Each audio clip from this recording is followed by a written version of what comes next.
Republican Congressman Steve King of Iowa joining us now to talk more about all this. So, first of all, Congressman, the very latest, do you think there will be a shutdown?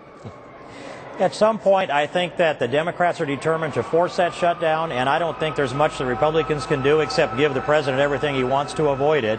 I'm not willing to do that. I think eventually we get to that, although I don't think it's going to be within the next week. I think it'll take one or two more iterations of these kind of maneuvers to get to the point where it's clear to everybody in my conference that it was their goal to shut this government down in the first place, and the only way to avoid it is give them everything that the president's willing to fight for.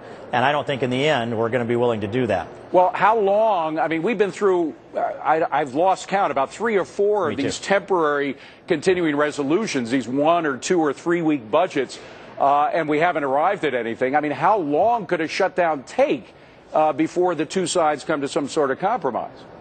You know, I get asked sometimes, how many shutdowns am I willing to face? And it fits within that same question that you've just asked, David. And it is this. It turns into, once both sides say no, and that forces that shutdown of the marginal, it's actually a slowdown, not a shutdown, when you look at the whole picture of the federal government. Right. Then slowly, then people in America start to rise up, the media engages in this, our constituents engage in this, and people start to blink. And the question becomes, on which side of the aisle will that happen to the highest extent first? And I believe that it gets sorted out in the court of public opinion if the public stays with those of us who say we've spent way too much money, we've got to put control under this budget, we're not going to throw billions of dollars after Obamacare, for example. I think the public will stay with us. On the other side of this, the demagoguery knives have all been sharpened for the Ryan budget for today, and they're running out their talking points before they even had a chance to examine the budget, because that was how it was staged coming into this. So public opinion will sort this out in the end in the court of public opinion. You know, we're getting late-breaking news that SBA loans, the Small Business Administration loans, might be put on hold. And there's another factor that you didn't have to face in '95, which is tax refunds. This is right around tax time. I know I just did my taxes a couple of weeks ago. I'm looking forward to the refund. Will those checks be held up if there's a shutdown? You know, I don't know that I can answer that on whether they will or whether they won't. But I think that that's going to be important, though, Congress. You got to realize. I mean, a lot of people are counting on those checks coming in. And I'm likely going to be one of those people. If the government's sitting on the money I've earned longer than they have to be.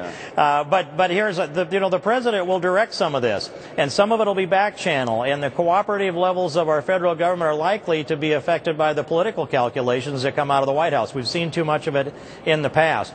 There are members in my conference that say that there's only one instructive point in history, and that's the 95/96 shutdown. Right. They argue that the House, the Republicans, lost. I say that that's only one point on the entire continuum of history, and it's not an axiom. It's a different world today. We need to stand on principle. We have talk radio, we have cable news, we have all kinds of blogs and new media out there, and the Tea Party. All of that together will stand and defend fiscal responsibility and constitutional government. And I'm going to ask them, come into this debate, weigh in, give your members of Congress the strength to stand strong, because if not, these trillions that have been spent by the Obama administration will multiply, and we'll never see the good results that are drawn into the Ryan budget. And Congressman, I would argue that perhaps the Republicans, they certainly didn't win the election, the next election after '95, '96 election when Clinton was reelected, but the country at large, I think, did benefit because that shutdown led people to get serious about compromising on things like welfare reform. They lowered the capital gains taxes, which led to tremendous growth in the stock market. And we ended the decade with a balanced budget, a surplus, in fact. So in the end, if you look at it long term, didn't the country benefit from that shutdown?